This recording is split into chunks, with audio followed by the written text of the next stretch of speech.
Hey everybody, what's going on? It's your boy Sinister, Team RG, we in the building, rise and grind. Hope everybody feeling good, feeling great, feeling blessed. I hope all of y'all living life to the fullest and working hard to be successful, and much respect to y'all that's on your grind. Okay y'all, I'm gonna give y'all some information on something I did, maybe that can help a lot of new drivers coming in the industry. Maybe some of you current drivers might use this information. Now, this is the way I run. Everybody has their own way of running. Everybody has their own way of doing things. And that's just the way it is in life. Everybody does things differently. All right, I had a load that I had picked up from Hershey in Utah coming up to Washington State to a Costco. So, it was a preloaded trailer. I picked that load up. I got to Costco, got the load delivered. Right after I got the load delivered, which I got delivered on time, my DM called me and gave me 3 trips back to back. So he was like, hey Sin, I need you to take this local run. We're going to do this local run real quick. So I had to go to the night yard up there in Kent, Washington to pick up a trailer that had OS&D, which is over shortage or damaged product. So 2 pallets of bananas got rejected, so I had to take it back to Demont to take it back to them. So that was 15 miles from the truck stop. From where I delivered the load to the terminal was 15 miles empty and 8 miles loaded, going from the terminal to Demont to take back the bananas. Went over there, dropped that load. They took the 2 pallets off. They signed the bill of lading. Gone. Now, after that, I had another load in Washington that I had to go get. It was 88 miles. So while I'm sitting at Demont, I called the shipper to the next load. So I said, I called and asked, I said, good afternoon, how you doing? You know, this is Anthony from Night Refrigerated. I'm just calling to find out if y'all had overnight parking, so I can get up there yesterday to be able to pick the load up today, which today is the 25th. I got the load on the 24th. So she was like, oh nah, sorry, we don't really have overnight parking, but you know, where's the load going? So I said Eugene, Oregon, you know, snow temp. And she was like, oh well, if you want, you could come get the load today. So this was yesterday, the 24th, May 24th. So I boogied, did the 88 miles, went up there, got the load, right? Now I had enough time to leave there to come all the way down to Oregon, Eugene, Oregon, and deliver the load. But I'm not in the dock yet. I'm sitting in the staging area. So anyway, the original trip, this is the original trip for this load I'm sitting on. Supposed to got picked up today, which is the 25th. Supposed to got picked up today and delivered tomorrow. I got it here on the 25th because I picked it up on the 24th. And how did I do that? Because I just picked the phone up, calling to find out they had overnight parking. So, sometimes you don't have to wait. Sometimes you don't have to wait till the actual day of your load to go get it. So, the load's supposed to be picked up today, and I'm at the consignee today instead of tomorrow. Now, I'm getting reloaded out of this place here, snow temp. I'm getting reloaded out of here and going to Chesterfield, New Hampshire, which is 3,132 miles from Eugene, Oregon, all the way across. Plus, I got an additional stop, so that's an extra $15. On top of that, I got to stop in Dadeville, Connecticut. So, let me show y'all.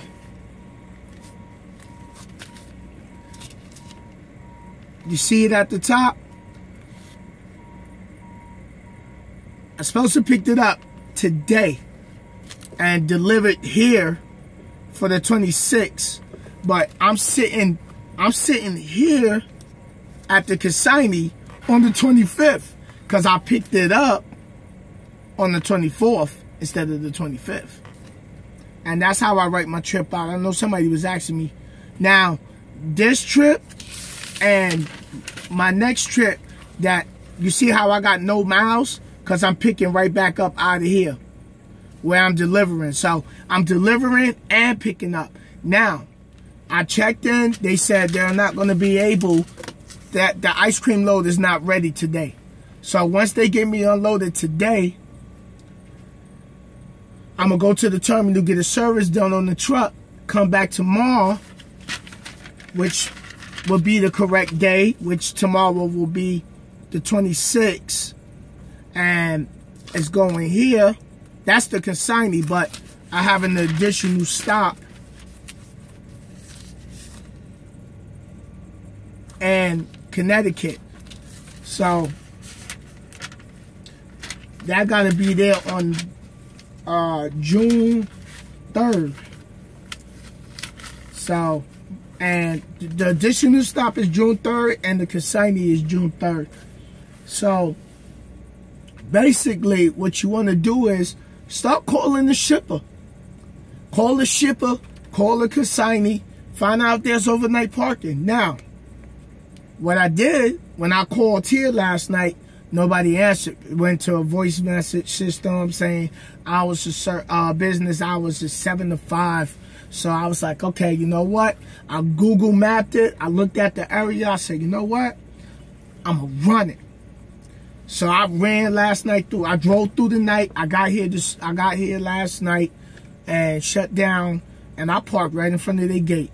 It was another truck here, another truck parked on the other side of him, and I had room to pull in and be out the way. And hey, I set my alarm about 6 o'clock because I knew business hours would start about 7. So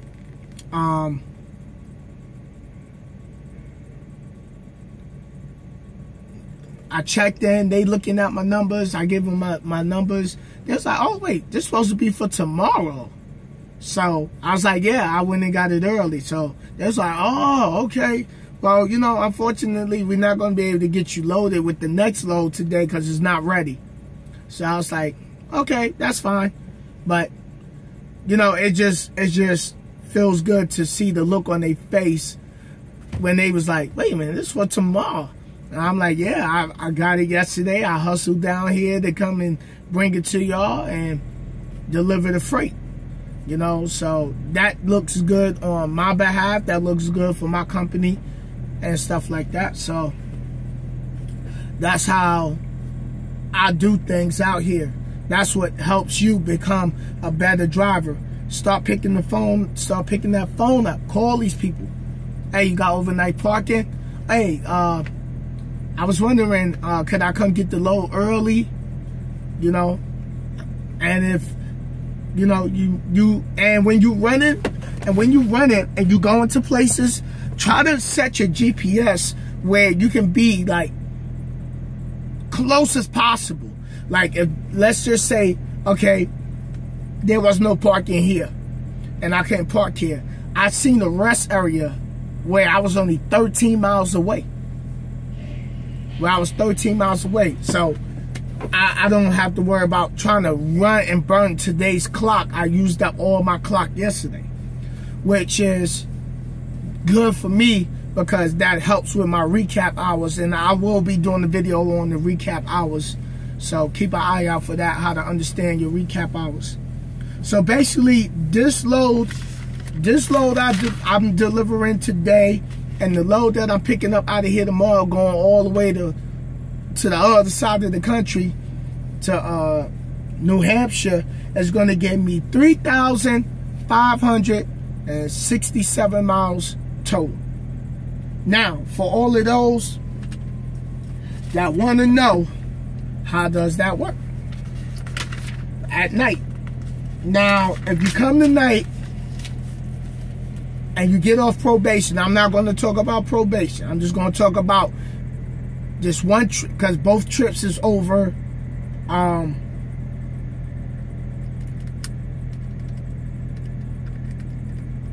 One trip is over 500, which is the 3,000 mile plus trip. So that's, you take that 3,000 miles and, all right, what is it? 3,132 miles, times that by 0.38, which is the pay that they pay you cents per mile. Total miles, hold on. I'm gonna show y'all right now. Okay, total miles, right?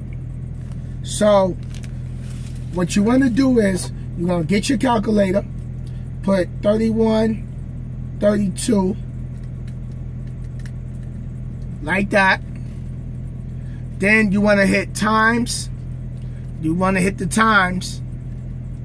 Then you put 0.38, so it looks like that, and you can see the decimal.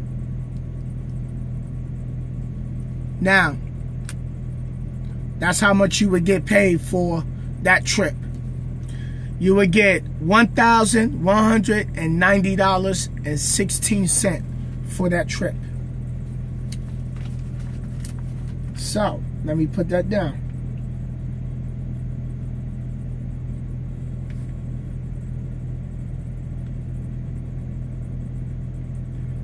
Pay for trip. Okay, so there you go. That's how much you would get paid for that trip. For those who want to understand about cents per miles. So now we on the slide and pay scale over here at night, and the other trip, let me get y'all the, because we on the sliding scale, and I got the breakdown. I don't got the, I don't want to go in the back, but I'll do another video on that though. But basically, I got 3,567 miles with the trip I'm sitting on. I'm about to deliver, and the load I'm picking up tomorrow, taking all the way to New Hampshire. So remember, y'all, pick the phone up. Just call on Tyrone. And hey, sometimes you can go get that load early. Some places you can sleep. They got overnight parking. Go there. Sleep. Why I'm telling y'all to sleep at the shipper? So when you wake up, you got a fresh clock. You ain't got to drive that day's clock going to the shipper and sitting there waiting to get loaded. That's how I stay ahead of the game. And that's how you can stay ahead of the game. That's what will make you that will make you different as a driver compared to a lot of other people who's going to shut down early and be miles out and burn today's clock. So, prime example, I'm here delivering. Let's say they got me unloaded. Let's say they did have my load ready. Now, I'll do my pre-trip here at the shipper and leave from here and start driving. So now I get to utilize more of my clock. Instead of driving to get here, I might burn 3 hours, then sit here for 3 hours. Like, that's how you get caught up out here with being late and you're not managing your clock right. So, but I hope that helped y'all out. I'm gonna jump off here. I know I made the video a little long. Sorry about that. I do apologize. And thumbs up the video, subscribe. Thank you for all the support. Thank you for believing in me. Thank you for following me with Team RG and the movement and believing in the movement. And I'll holler at y'all soon. Keep an eye out. I will be doing a video on recap hours, how to understand how to recap hours work and everything like that. So I'll holler at y'all later. It's your boy Sinister. Until next time, Stay grinding, stay hungry, stay ruthless with your grind. Peace.